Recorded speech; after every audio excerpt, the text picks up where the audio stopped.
I'm very saddened, but the state of science and science education in Pakistan is pretty pathetic. Of course, there are pockets where you can find students who know the basics of the subject. You will also find a few people who do good research, but then it's like maybe 5%. The rest of the 95% is something that just doesn't figure in the world of science, either in research or in teaching. And so I feel that Pakistan has actually done pretty badly in science. That if one looks at the state of science 40 years ago and compares it with today, in some ways we are better, but in other ways we have regressed. Of course, there's been a huge expansion in the number of universities. There are far more papers that are being published today. Unfortunately, those papers, because of the internet, are very often plagiarized, or they carry very little content. There's little originality to them. It's a nation that's not using its capacity.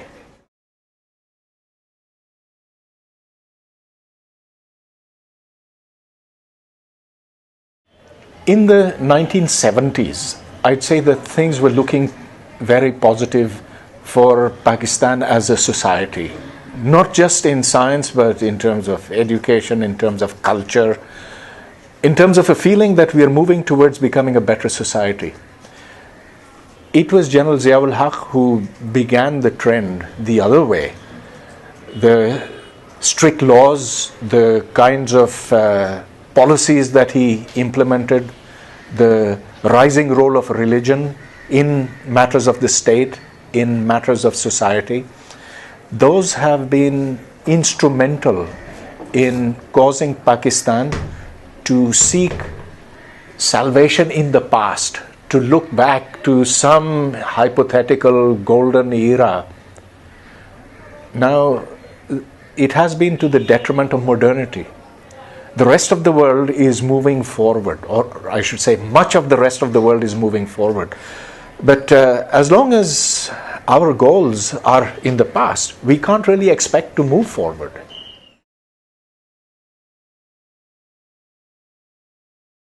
In some places, religious extremism is certainly palpable, obvious.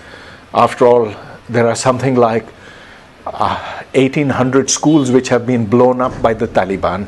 You have had 15-year-old girls shot in the head.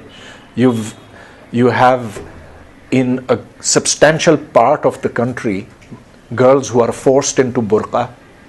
Other places it's voluntary. So yes, certainly in some areas it has been extremely regressive. On the other hand, religion doesn't play a very big role in O and A-level schools. So it has a different effect in different places. But by and large, I think the real problem of science, of art, literature, culture, whatever in Pakistan, are the strictures that are placed upon people's thinking. Young minds, if they're allowed to be free, then they will create. If you put them into a straitjacket, then they can only obey. And in traditional societies, the emphasis has been upon obeying, upon deference to authority, not to challenging authority. That's where our problem comes from.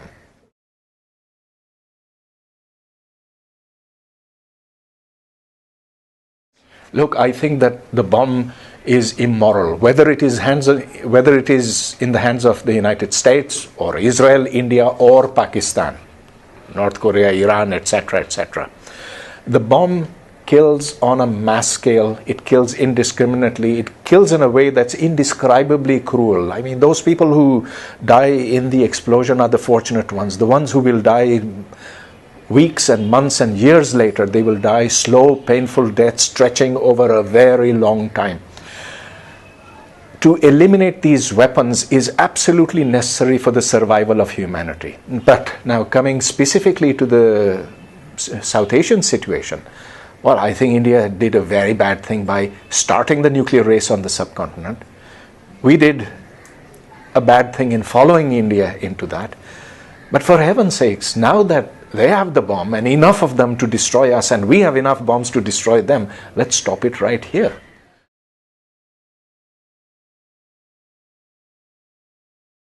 It's a dream of people that there will be no nuclear weapons at some distant point in the future. And I believe in that dream. But I think that humanity will have to see something very terrible happen. The lessons of Hiroshima and Nagasaki are now too old. I don't know where the next use of atomic weapons will be.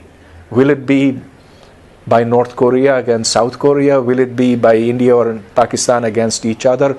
Will it be some jihadi group getting control of our nuclear weapons and using them?